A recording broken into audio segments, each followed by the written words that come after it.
안녕하세요. 오늘은 대한민국 역사상 가장 위대한 성군으로 추앙받는 세종대왕에 대해 이야기해보고자 합니다. 세종대왕은 조선의 4대 임금으로 재위기간 32년 동안 백성을 위한 혁신적인 정책과 눈부신 문화 창달을 통해 나라의 기틀을 확고히 다졌습니다. 그의 업적은 시대를 초월하여 오늘날까지도 우리 민족에게 큰 자랑이자 귀감이 되고 있는데요. 그럼 지금부터 세종대왕의 위대한 발자취를 연도별 주요 사건과 함께 자세히 살펴보겠습니다. 세종대왕의 본명은 이도이며 자는 원정입니다. 1397년에 태어나 1450년에 54세의 나이로 승하하셨습니다. 그의 재위기간은 1418년 8월부터 1450년까지 총 32년으로 조선 왕조의 전성기를 이끌었습니다. 그의 능은 경기도 여주시에 있는 영릉이며 본관은 전주 이씨입니다. 부모님은 태종과 원경왕후 민씨이며 배우자는 소원왕후 심씨였습니다. 원래 왕세자는 세종대왕의 형인 양녕대군이었지만 세자로서의 품위를 손상하는 등의 이유로 폐세자가 되었습니다. 당시 부왕인 태종은 강력한 왕권을 바탕으로 정치적 안정과 왕실의 번영을 염원하고 있었으며 이러한 대업을 이어받을 적임자를 물색했습니다. 태종은 충녕대군 훗날의 세종이 학문적 소양이 깊고 뛰어난 통찰력을 지녔으며 무엇보다 백성을 사랑하는 마음이 남다르다는 것을 간파했습니다. 그리하여 1418년 6월 당시 충녕대군이었던 이도가 왕세자에 책봉되었습니다. 그리고 그해 8월 태종은 아들 세종에게 왕위를 물려주며 자신은 상왕으로 물러나 섭정하게 됩니다. 이는 젊은 세종이 안정적으로 국정을 운영할 수 있도록 돕는 동시에 왕권 강화의 마지막 단계이기도 했습니다. 22세의 젊은 나이에 왕위에 오른 세종은 태종의 강력한 지지 아래 조선의 새로운 시대를 열어갔습니다. 세종대왕의 즉위는 단순한 왕위 계승을 넘어 조선이라는 새로운 나라의 정체성을 확립하고 백성을 위한 유교적 이상 정치를 실현하는 위대한 여정의 시작이었습니다. 그는 즉위 초부터 인재를 중용하고 학문을 장려하는 데 힘썼습니다. 세종대왕의 통치 철학에서 가장 중요했던 기관 중 하나가 바로 집현전입니다. 1420년 세종대왕은 집현전을 설치하여 젊고 유능한 학자들을 등용하고 학문 연구를 적극적으로 지원했습니다. 집현전은 단순한 학술기관을 넘어 국정 전반에 걸쳐 왕의 자문 역할을 수행하며 다양한 정책 연구와 편찬 사업을 주도했습니다. 이곳에서 수많은 인재들이 양성되었고 이들은 세종시대의 찬란한 문화 창달에 핵심적인 역할을 담당했습니다. 세종대왕은 학문이라면 밤낮을 가리지 않고 탐독하며 신하들과 밤늦도록 토론하는 것을 즐겼습니다. 그의 지칠 줄 모르는 학구열과 백성을 위한 애민정신이 집현전 학자들에게도 고스란히 전해져 위대한 업적의 밑거름이 되었습니다. 집현전 학자들은 왕과 함께 경전을 연구하고 정책을 논하며 조선 유교 정치의 근간을 다지는 데 결정적인 기여를 했습니다. 세종대왕은 백성의 삶을 안정시키고 나라의 기틀을 공고히 하기 위해 다양한 개혁 정책을 추진했습니다. 경제적으로는 농업 생산력 증대에 깊은 관심을 기울였습니다. 농업은 당시 국가 경제의 근간이었기에 세종대왕은 농업기술 발전을 위한 연구를 아끼지 않았습니다. 그는 농민들의 실질적인 경험과 지식을 중시하며 각 지방의 농업 전문가들을 통해 다양한 농법을 수집하고 연구하게 했습니다. 1429년에는 정초, 변유문 등이 왕명을 받아 농업기술 서적인 농사직서를 편찬했습니다. 이 책은 한반도의 기후와 풍토에 맞는 농법을 체계적으로 정리하여 백성들이 농사에 대한 지식을 쉽게 얻을 수 있도록 하였으며 이는 농업 생산성 향상에 크게 기여했습니다. 특히 농사직설은 중국의 농서들을 무비판적으로 수용하지 않고 조선의 현실에 맞는 자주적인 농법을 제시했다는 점에서 큰 의의를 가집니다. 또한 세종대왕은 세금 제도의 개혁에도 힘썼습니다. 당시 세금 제도는 불합리한 점이 많아 백성들에게 큰 부담을 주고 있었습니다. 세종대왕은 이러한 문제점을 해결하고자 1444년 백성들의 의견을 광범위하게 수렴하여 공법을 제정했습니다. 공법은 토지 비옥도에 따라 세금을 차등 부과하고 풍흉에 따라 조세를 조절하는 연분 구등법. 토지 1결당 수확량을 9등급으로 나누어 세금을 부과과 전분 6등법. 토지 비옥도를 6등급으로 나누어 세금을 부과를 도입하여 백성들의 부담을 줄이고 세금 징수의 공정성을 높였습니다.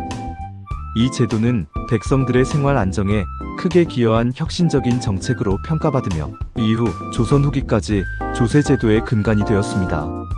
세종대왕 시대의 가장 빛나는 업적 중 하나는 바로 과학기술의 발전입니다. 세종대왕은 이천, 장영실, 이순지 등 뛰어난 과학자들을 적극적으로 등용하여 다양한 과학기구들을 발명하고 제작하도록 지원했습니다. 그는 하늘을 관측하는 천문학에 깊은 관심을 보였으며 백성들의 시계가 되고 농사에 도움을 주기 위해 천문기구 개발에 몰두했습니다. 단순히 새로운 기구를 만드는 것을 넘어 백성들의 삶에 실질적인 도움을 줄 수 있는 실용적인 과학기술 개발에 중점을 두었습니다. 1432년에는 당시 조선의 역법을 정비하기 위한 작업에 착수하여 천문관측기구인 간이를 만들고 해시계인 앙부일구와 물시계인 자경루 등을 제작하게 했습니다. 특히 장영실이 만든 자경루는 자동으로 시간을 알려주는 정교한 시계로 당시 세계 최고 수준의 과학기술을 보여주는 것이었습니다. 자경루는 경복궁의 흠경각에 설치되어 백성들에게 정확한 시간을 알려주었으며 이는 백성들의 일상생활에 큰 도움을 주었습니다.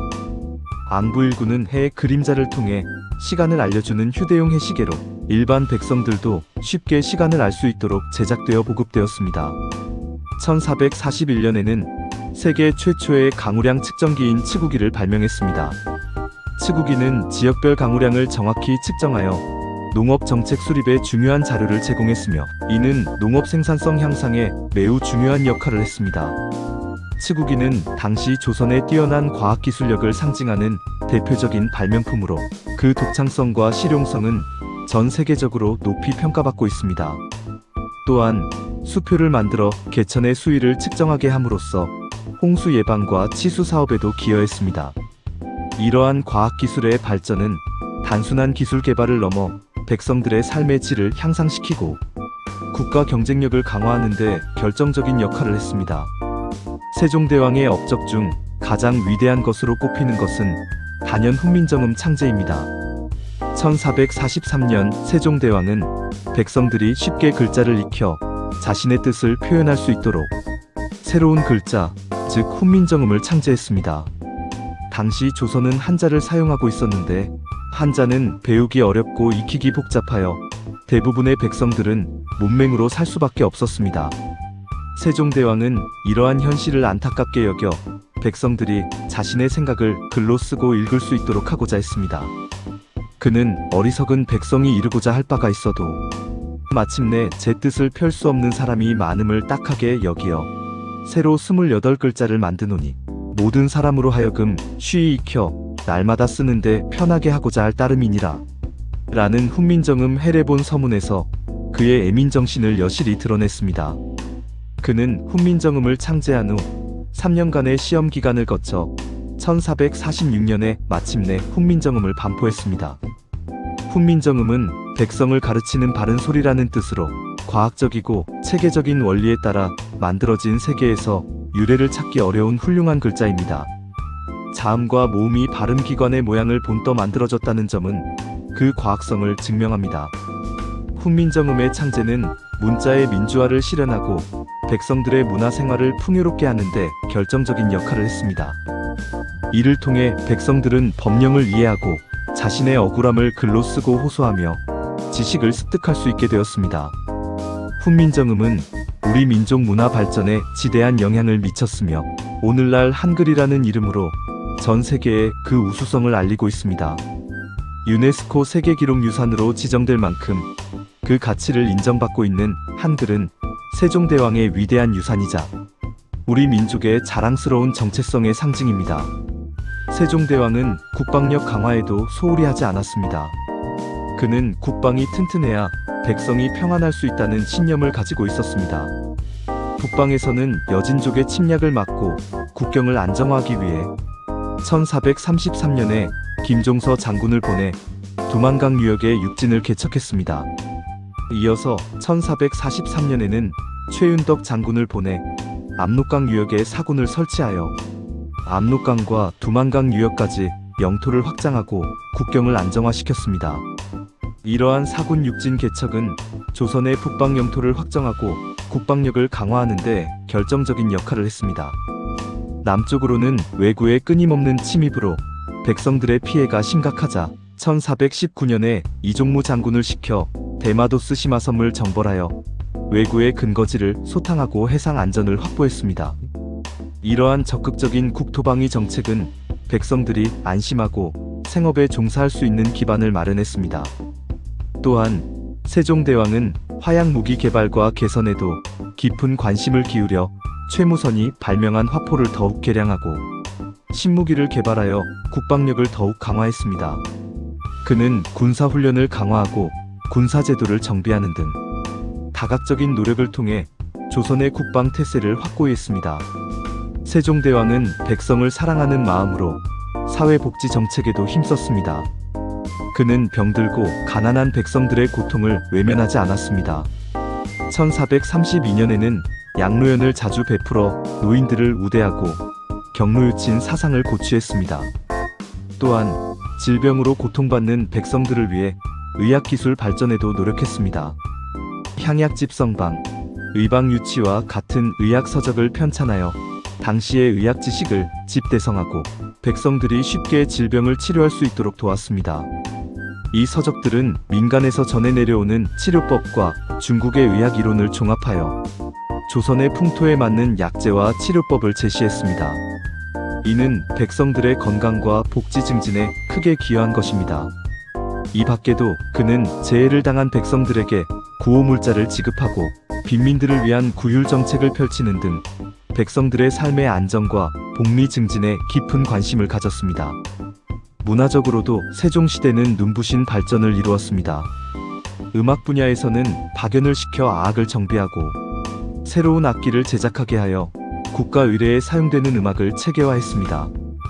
박연은 중국의 아악을 수용하는 동시에 조선의 독자적인 음악적 전통을 살려 아악을 정비했으며 편경, 편종과 같은 새로운 악기를 제작하여 조선 음악의 수준을 한 단계 끌어올렸습니다.